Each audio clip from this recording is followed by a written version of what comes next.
Hello guys, welcome to I dream. నేను మీ నందు. ఇవాళ మనతో పాటు స్టూడియోలో ఉన్న స్పెషల్ గెస్ట్ని సోషల్ మీడియాలో జనాలందరూ ఎతుకుతూ ఉన్నారనమాట. ఆఫ్టర్ బిగ్ బాస్ 7 తర్వాత అసలు ఆ పర్సన్ ఏమైపోయాడు, ఎక్కడా కనిపించట్లేదు అని చెప్పి చాలామంది ఫ్యాన్స్ కొంతమంది మెసేజ్ కూడా పెట్టారు, అమర్ అన్న ఇంటర్వ్యూ చేయండి అక్క అని చెప్పి. సో మీ అందరి కోసం ఇవాళ BB7 అంటే అఫీషియల్గా టైటిల్ తీసుకురాకపోయినా అభిమానుల అందరి మనసు గెలుచుకున్న అమర్దీప్ చౌదరి మనతో పాటు ఉన్నాడు. హలో అమర్, నందు, ఎలా ఉన్నావు? Super super. So Bigg Boss అయిపోయిన తర్వాత అందరూ ఆ ఛానల్కి ఈ ఛానల్కి వెళ్ళి ఇంటర్వ్యూస్ ఇవ్వడం, అదే డిస్కషన్లు మాట్లాడడం ఇవన్నీ చేశారు. బట్ అందరికంటే ఎక్కువ నెగిటివ్ ట్రోల్స్ ఫేస్ చేసిన అమర్ మాత్రం హ్యాపీగా టెంపుల్స్, ఇంటర్నేషనల్ ట్రిప్స్ ఇవన్నీ చేస్తూ ఉన్నాడు. అసలు దాని గురించి చిల్ అవుతుందన్న. నాకు వచ్చిన ఏదైతే పాజిటివిటీ ఉందో, నన్ను అభిమానించే వాళ్ళు ఎవరైతే ఉన్నారో దాన్ని చూసుకుంటూ హ్యాపీగా అంటే ఇన్ని మంత్స్ నేను ఫ్యామిలీని కానీ నా పర్సనల్ స్పేస్ని నేను మిస్ అయ్యాను కదా. బయటకు వచ్చాక కూడా మనకి ఎందుకు ఇదంతా, చిల్ అయిపోదాం ప్రశాంతంగా, చిల్ అవుతుందని అంతే.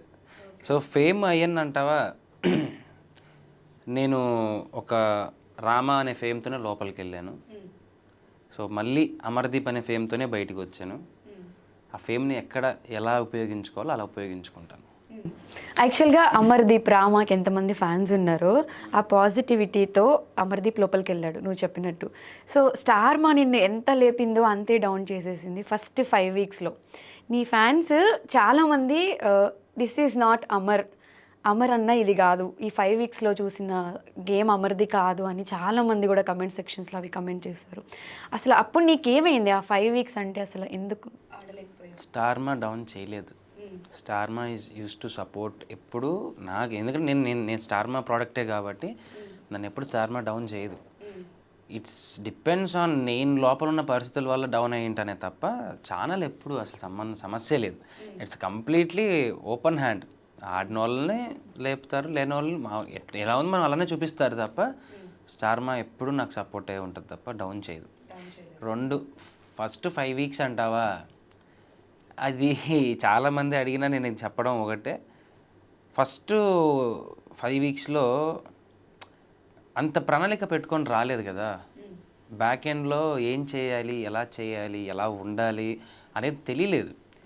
నోటికి వచ్చింది మాట్లాడా, నచ్చినట్లు ఉన్నా. ఎందుకంటే ఇది నేను ఇలానే ఉంటాను. మీరు అంటారు కదా, ఇప్పుడు మాస్క్ లేకోకుండా ఉండాలి, నువ్వు 100 మాస్కులు పెట్టినా సరే నా ఒరిజినాలిటీ వస్తుంది తప్ప నాకైతే మాస్క్ రాదు. అంత మాస్క్ వేసుకొని నటించాల్సినంత ఓపిక అయితే నాకు లేదు. నాకు చుట్టూ కొద్దిగా ఉన్న నెగిటివిటీకి కొంచెం మనుషులు నాకు కనెక్ట్ అవ్వకపోవడానికి, వాళ్ళని అర్థం చేసుకోవడానికి పరిస్థితులు సెట్ అవ్వాలి, ఫుడ్, స్లీపు, ప్రెషర్స్, ఇవన్నిటికీ ఒక్కసారికి ఏంటంటే అలవాటు పడడానికి టైం పట్టింది. నాకు ఇంత టైం పట్టింది. ఈ టైం మధ్యలో ఇంక జరగాల్సినవి ఏవేవో జరిగాయి, గొడవలు అన్నీ. ఓకే, నేను ఇప్పుడు నాకు బయట ఏం జరుగుతుందో తెలియదు, లోపల నాకు నచ్చినట్టుగానే ఉన్నానా, నచ్చినట్టుగానే మారుతున్నానా, అది నీకు నచ్చలేదు. నేను మాట్లాడే విధానం నీకు నచ్చలేదు, కానీ ఇది అమర్ ఒరిజినాలిటీ. అంతేగాని ప్లెయిన్గా కూల్గా ఉండి మాట ముందు ఒక మాస్క్ వేసుకొని ఈ టైంలో ఇలా ఉండి ఈ టైంలో అలా ఉండడం అయితే నాకు రాదు, అది నాకు రాలేదు. అది ఎన్ని సంవత్సరాలు వేసినా కానీ నాకు అది రాదు. ఓకే, అసలు అమర్ బిగ్ బాస్ హౌస్కి ఎందుకు వెళ్ళాడంటే ఏం చెప్తావు? నేను వెళ్ళిండేది ఇప్పుడున్న అమర్కి ఇంకొక రేంజ్ అమర్ కావాలి, ఇంకొద్దిగా పేరు తెచ్చుకోవాలి. అది ఓన్లీ బిగ్ బాస్తో సాధ్యమవుతుంది, ఒక పెద్ద రియాలిటీ షోలో చాలా వరకు. ఎందుకంటే దానివల్ల ఇంకా ఎక్కువ పేరు వస్తుంది, నాకంటూ ఒక మంచి ఇంకా పెద్ద వరల్డ్ వైడ్ గుర్తింపు వస్తుంది నాకు. సో అలాంటి ఒక గుర్తింపు నాకు కావాలి. ఎందుకంటే నేను పేరు కోసమే కష్టపడినాను, అది ఐ డ్రీమ్లో బాగా తెలుసు. పేరు కోసం నేను ఇక్కడ చాలా కష్టపడినాను. ఆ పేరు కావాలి. పేరు అంటే నాకు క్రేవింగ్స్. నేమ్ అండ్ ఫేమ్ అంటే నాకు cravings. Money is secondary thing, name and fame is నాకు క్రేవింగ్స్. అది ఎక్కువ నాకు పిచ్చి, దానికోసం లోపలికి వెళ్ళాను. అంటే బీబీ హౌస్లో ఫిల్టర్స్ లేకుండా ఫస్ట్ నిన్ను ట్రోల్ చేసినా కూడా తర్వాత ఫిల్టర్స్ లేకుండా ఆడింది ఎవరైనా ఉంటే అది అమర్దీప్ అనే ఒక ట్యాగ్ లైన్ కూడా నీ నేమ్ కింద పెట్టేసుకున్నావు. సో అసలు ఫస్ట్ 5 వీక్స్ నువ్వు గేమ్ ఆడలేదు, అసలు దానికి పర్టికులర్ రీజన్ ఏంటి అంటే ఏం చెప్తావు? నాకు అదే అర్థం కావట్లేదు. ఫస్ట్ 5 వీక్స్లో నేను గేమ్ ఆడలేదు అంటున్నారు, మిగిలిన వాళ్ళు ఏం పోటీ చేసి అన్నారు. అసలు అమర్ ఎప్పుడు ఆట మొదలు పెట్టాడు? ఇలాంటి క్వశ్చన్ మార్క్స్ కూడా నాకు అర్థం కాదు. ఆడలేదని చెప్తున్నారు ప్రతి ఒక్కరు. సరే ఏం ఆడలేదు, ఫస్ట్ వీక్ బీస్ట్ టాస్క్ అదొకటే జరిగింది. వెళ్ళగానే ఓకే ఓడిపోయాము, హౌస్ మేట్ సందీప్ మాస్టర్ అయ్యారు, అయిపోయింది. రెండో వారంలో మహాబలి రణధీర నేను దాంట్లో గేమ్ ఆడలేదా? ఆ యావరగాన్ని పట్టుకొని నించునేది నేనే కదా. మరి ఇప్పుడు గ్రూప్ గేమ్ ఆడినాము, మళ్ళీ ఆ గ్రూప్లో నేను కూడా గేమ్ ఆడినా కదా, నేను కూడా అందరితో కలిసి లాగితేనే కదా ఆ పక్కలు ఇటుపక్క వస్తారు. మరి అది కూడా గేమ్ ఆడినట్టే కదా. లేచాను, మాట్లాడుతున్నాను. గేమ్ అంటే గేమ్ ఆడడం ఒకటే గేమ్, కానీ అందరూ అంటారు ఆడినోళ్ళే గేమ్ అని. అక్కడ మనం ఉండే ప్రవర్తన కూడా గేమే కదా. అలాంటప్పుడు వాళ్ళు నేను నాలాగా నేను ఉండడం కూడా గేమే కదా అది. సరే మన థర్డ్ వీక్ వెళ్దాం. థర్డ్ వీక్ వెళ్తే ఏమైంది, హెయిర్ కట్ది నేను ఇవ్వను.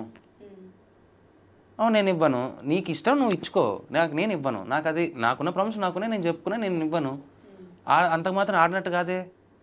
అంటే నేను ఇవ్వను అని నేనే బ్యాక్ ఆఫ్ అయ్యాను. ఇంక నువ్వేం నాకు చెప్పేది, నాకు అర్థం కాదు. ఆ రోజు బిగ్ బాస్తో నేనే అన్నాను, బిగ్ బాస్ నేనే గివ్ అప్ ఇస్తున్నాను అని నేనే ఒప్పుకున్నాను. నేను ఒప్పుకున్న తర్వాత నువ్వు ఆడలేదని చెప్పడం ఏంది, నాకు అర్థం కాదండి.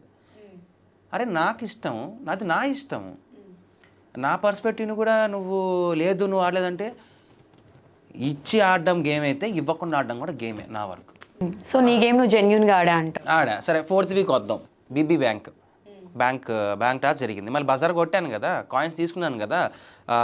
ఎవరు, నేను, రతిక, తేజ, గౌతమ్ గారు మేము గేమ్ ఆడాం కదా. మళ్ళీ అది గేమ్ కాదా? ఈ గేమ్ ఆడినాను. మరి చాలామంది నన్ను ట్రోల్ చేస్తున్నారు కదా, ఆడలేదా మళ్ళీ అప్పుడు కనపడలేదా? బేసిక్గా చూపించలేదేమో అయితే, లేదా వీళ్ళేమో చూడలేదేమో అయితే. సరే 5వ వారానికి వద్దాం. బడ్డీ టాస్క్ ఆడాను మాస్టర్తో. సరే ఆ పర్టికులర్ గేమ్స్లలో ఫౌలు అని ఎగిరారు. సరే బడ్డీ టాస్క్ ఆడేటప్పుడు ఫస్ట్ టాస్క్ స్లామ్లో టీత్ తీసుకొని రావాలి. నేను స్లామ్లో వెళ్తున్నప్పుడు మాస్టర్ తిరిగి వచ్చి గంట కొట్టింది మాస్టర్. నేను కొట్టానా? నేను కొట్టలేదు. నాకేమనిపించింది, ఓకే ఈయన కొట్టాడు, పోతే పోయింది, మళ్ళీ మనం కంప్లీట్ చేసి కొట్టచ్చులే. 25 నిమిషాల గ్యాప్లో ఎవరు కొట్టలేదు, సరే నేను వెళ్ళి కొట్టాను అన్నీ కంప్లీట్ చేసి పెట్టి. నేనేమనుకున్నాను, సరే కొట్టినా సరే మళ్ళీ కొట్టచ్చులే అనుకున్నాను. సరే స్టాండ్ తీసుకున్నాను. ఇప్పుడు తప్పో రైటో నన్ను నమ్మి ఒక బడ్డీ ఉన్నప్పుడు సరే నేను అది కరెక్ట్ అని చెప్పి నేను స్టాండ్ తీసుకున్నాను. అందులో తప్పేముంది? నీ ఫ్రెండ్తో నువ్వు గేమ్ ఆడుతున్నప్పుడు ఓకే తప్పైనా సరే నువ్వు సపోర్ట్గా నించో, నువ్వు నువ్వు నీకంటూ ఒక డిఫెండ్ చేసుకోవాలి. జడ్జిమెంట్ ఇచ్చే వాళ్ళ బుద్ధి ఏమైంది, నేను డిఫెండ్ చేసుకుంటా, నువ్వెందుకు ఇచ్చావు మరి? నేను డిఫెండ్ చేసుకుంటా, నువ్వెందుకు ఇచ్చావు మరి? సరే అది అయిపోయింది. ఫ్రూట్ నింజాలో లెగ్ ముందు పెట్టి ఆడాను అని చూపించారు. అవును, ఆ లెగ్ ముందు పెట్టి ఆడా. నా చూపు బాగా చూస్తే గ్రీజ్ మీద ఉందా, ఎదురుగా బకెట్ మీద ఉందా? కావాలని ఆడినోడు ఇలా చూసుకొని ఆడతాడు. నేను ఆ బాస్కెట్నే చూస్తేస్తున్న, ఆ లైన్ని క్రాస్ చేస్తున్న సంగతి నేను పూర్తిగా మర్చిపోయా. ఓకే, ఒకసారి అది కూడా చూడమను. ఫౌల్ ఆడుతున్నాను నేను కాలు మాత్రం చూస్తున్నాను కదా, నా కంటి చూపు కూడా చూడమను. ఎక్కడ చూస్తున్నాను, దేన్ని చూస్తున్నాను, ఎక్కడుంది నా లుక్ అనేది చూడమను. సరే మాస్టర్ దాంట్లో ఏదో గుజ్జు అంతా వేసి నింపి పెట్టాడు. బిగ్ బాస్ సడన్గా ఏమన్నారు, మొత్తం అదంతా క్యాలిక్యులేట్ చేసి చెప్పు ఎంత అన్నారు. నేను సంచాలక్ అనే విషయం నాకు ఎప్పుడు వీకెండ్లో తెలిసింది, నాకు తెలియదు. సంచాలక్ అని నేను తెలిసింది అంటే నేను ఏదో పెట్టావని తీసేవాని కదా, గుజ్జు నేను పెట్టానా? మరి నేను ఎక్కడ ఫౌల్ అన్నాను? సరే ఆ రెండింటిని ఫౌల్ అని కన్సిడర్ చేశారు. ఓకే ఫౌలు, 2 ఫౌల్స్ అయ్యాయి. దొంగ టాస్క్లో లోపలికి వెళ్ళి నేను 4 తీసుకొచ్చాను కదా లోపలికి వెళ్ళి. మరి నేను ఇంకా ఎక్కడ ఫౌల్ ఆడినా? అంటే మిగిలిన వాళ్ళు దాచుకునేది కనపడలేదా, దాచిపెట్టుకొని పక్కన పెట్టుకునేది కనపడలేదా? మరి అలాంటి అయితే ఆ రోజు మళ్ళీ నాగార్జున గారు ఏం చెప్పారు, వీకెండ్లో టీత్ని మొత్తం అలైన్మెంట్ చేసిన తర్వాతే గంట కొట్టాలి అని చెప్పి. మళ్ళీ ప్రశాంత్ శివాజీ అన్న కరెక్ట్గా పెట్టారా, గౌతమ్ సుబ్బేమని కరెక్ట్గా పెట్టారా? ఆ రోజు అందరూ ఆడారు ఫౌల్ గేమ్స్, బట్ నన్ను హైలైట్ చేశారు. అంటే పర్టికులర్ రీజన్ ఏమైనా ఉందా నిన్నే హైలైట్ చేశారు అనడానికి? అంటే వాళ్ళు కూడా ఫౌల్ గేమ్ నచ్చిన వాళ్ళే కదా పైకి తీసుకెళ్తారు. నిజంగా బయటకు వచ్చిన తర్వాత నేను చూసా ఎంత ట్రోల్ చేశారంటే, బిగ్ బాస్ ఒక రేంజ్ ఆఫ్ నాకు నేమ్ వస్తే, రెండో రేంజ్ ఆఫ్ నేమ్ వీళ్ళే ఇచ్చారు. అసలు మీ ట్రోల్స్ తెలుసా, అసలు ఇంతకన్నా ఎవరికైనా ఇంత ఫ్రీ పబ్లిసిటీ వస్తుందా?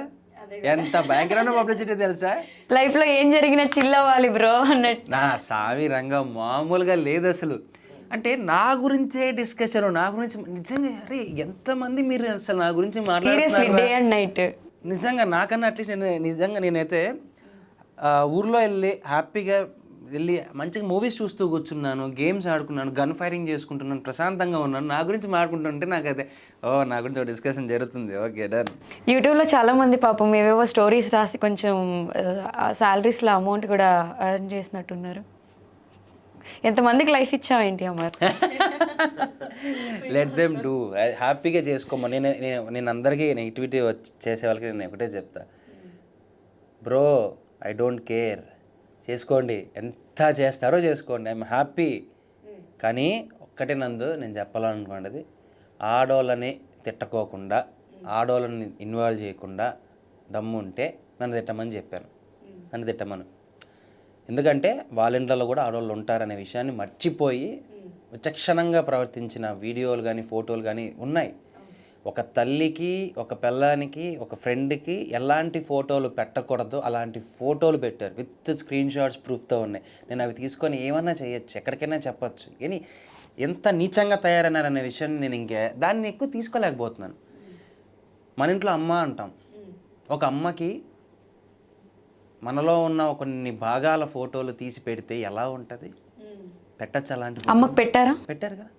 తేజుకు కూడా పెట్టారు. నాకు సపోర్ట్ చేస్తున్న ప్రతి అమ్మాయిలకి పెట్టారు. అంత లేస్తుందా? Very good. మీ ఇంట్లో కూడా ఇలాంటి ఆడవాళ్ళకి ఎవరికైనా ఏదైనా పెడితే వాళ్ళు కూడా ఇలానే ఊరికే ఉంటారు అంటే అప్పుడు నాకు దగ్గరకు వచ్చి అట్లా నేను ఊరికే ఉంటా. ఆ నిమిషం అవి చూసినప్పుడు నిజం చెప్తున్నాను కదా, ఎదురుగా ఉండింటే నేను ఏం చేస్తానో నాకు తెలియదు. కానీ నేను ఫీల్ అయింది అదొక విషయమే. ఒక తల్లికి, ఒక ఆడదానికి పెట్టాల్సిన ఫోటోలు కావవి. మీకు నిజంగా అంత దమ్ముంటే నేను మగోన్నే, నేను మగాడినే, నాకు పెట్టు. లేదా నన్ను పిలుస్తావా? కామెంట్ పెట్టేటప్పుడు మీ ఫోన్ నెంబర్ అడ్రస్ కూడా పెట్టండి, లేదా నా నెంబర్ కూడా పెడతాను. రండి, నాకేం నేర్పించాలనుకుంటున్నారు, నాకేం చెప్పాలనుకుంటున్నారు, రండి కూర్చొని సంతోషంగా మాట్లాడుకుందాం. అంతేగాని ఆడవాళ్ళ జోలికి పోకండి. వాళ్ళు లోపల బాధపడుతున్నారు, లోపల కుంగిపోయి ఏడుస్తున్నారు. అంతకు మించి వాళ్ళు ఏం చేయలేకపోతున్నారు. ఎస్, ఎందుకంటే కొన్ని సిచ్యువేషన్స్లో నేను ఆంటీతో, తేజుతో కాంటాక్ట్లో ఉన్న ఎలాంటి ఫోటోలు పెట్టారో తెలుసు కదా. ఎంత వల్గర్ ఫొటోస్ని, అబ్బాయిల అంగాల ఫోటోలను తీసుకొనేసి నువ్వు పెట్టి ఆడపిల్లలకి అంటే ఇంట్లో వాళ్ళకి పెట్టావే. ఏ ఫోటోలు మీకు ఎవరన్నా పెడితే నాకు అందుకే అసహ్యం వేసి నేను ఎవరితోనూ మాట్లాడదలుచుకోలేదు, బయటికి రాలేదు. నేను ఇవన్నిటినీ సీరియస్గా తీసుకొని అంటే నేను ఈరోజు వేరే రకంగా ఉండేవాడిని.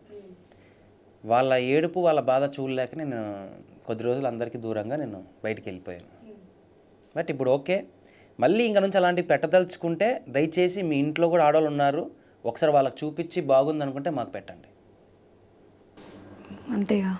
యాక్చువల్గా యాజ్ ఎ ఫ్రెండ్గా ఒక 10 years నుంచి నువ్వు నాకు తెలుసు, నీకున్న షార్ట్ టెంపర్, ఫటాఫట కార్లు దిగి కొట్టేయడం, ఏదన్నా ఇమీడియట్ రియాక్ట్ అవుతావు. అమర్ అంటే షార్ట్ టెంపర్, వాడికి ఆ మినిట్ కోపం వచ్చేస్తుంది అని చెప్పి. బట్ ఇంత చూసిన తర్వాత బయటకు వచ్చాక అసలు నువ్వు ఎక్కడ కానీ ఒక ఇంటర్వ్యూలో కానీ బయట కనిపించడము, కమెంట్స్, ఇన్ని ప్రాబ్లమ్స్ ఫేస్ చేసావు వచ్చిన తర్వాత, దేని గురించి నువ్వు అసలు నెగిటివ్ కమెంటే చేయలేదు. అంత పాజిటివిటీ రావడానికి అసలు రీజన్ ఏంటి? నాకున్న పాజిటివ్ ఫ్యాన్స్, నాకున్న పాజిటివిటీగా మాట్లాడే వ్యక్తులు, ఇంతమందిని చూసిన తర్వాత అభిమానుల్లో సరే 190 మంది తిట్టుకొని 10 మంది నా గురించి మంచిగా మాట్లాడుతున్నారు, 10 మంది నేను నచ్చాను, హ్యాపీ, చాలా సంతోషం. ఆ 10 కాస్త 10x10 యాడ్ అవుతూ పోతుంది తప్ప ఎప్పుడు మైనస్ అవ్వదు. సో నేను బాధపడిందల్లా మా అమ్మకి, తేజుకి, నా అనే ఫ్రెండ్స్కి, నీతో కలిపి అసభ్యకరమైన మెసేజ్లు పెట్టారు. ఆర్యనకేం తక్కువ పెట్టారా? అన్నీ చూసి అదే చెప్తున్నాను కదా, ఈసారి ఇలాంటివి పెట్టేటప్పుడు మీ ఇంట్లో లేడీస్కి చూపించండి, ఇది బాగుందా, ఇలాంటి మెసేజ్ పెట్టచ్చా అని అడిగి పెట్టండి, తప్పులేదు. కొంతమంది అమ్మాయిలు కూడా పెడుతున్నారు అలాంటివి. నాకు డైరెక్ట్గా పెట్టారు కాబట్టి ఐఎమ్ ఎక్స్పీరియన్స్డ్ నీ విషయంలో. నేను అదే అనుకున్నాను, ఓకే మీకు మీరు అభిమానించే వాళ్ళు గొప్ప అయితే నన్ను అభిమానించే వాళ్ళు నాకు గొప్ప. నాకు ఎవరైతే సపోర్ట్ చేశారో, ఇలాంటి సిచ్యువేషన్స్ ఫేస్ చేసి ఉన్నారో వాళ్ళందరికీ చేతులు ఎత్తి మొక్కాలి. ఈ టైంలో మాత్రం లేదు వదిలేసాను. అంటే బేసిక్గా సీరియస్గా తీసుకుంటే నేను ఇంకా నెక్స్ట్ లెవెల్కి వెళ్తాను, నా కెరియర్ ఎండ్ అవుతుంది. దాని బదులు ఆ కాన్సన్ట్రేషన్ ఏదో నా కెరియర్ మీద పెట్టుకుంటే పీస్ ఆఫ్ మైండ్, హ్యాపీగా చెప్పా కదా, నో టెన్షన్స్. ఏం చేయాలో తెలియనప్పుడు ఏదో రీల్ పెట్టావు అంటే నీ సిచ్యువేషన్ కి ఆ రీల్ కి చాలా మంచి సిచ్యువేషన్ లో మనకి ఏం చేయాలో తెలియనప్పుడు చిల్ అవ్వాలి.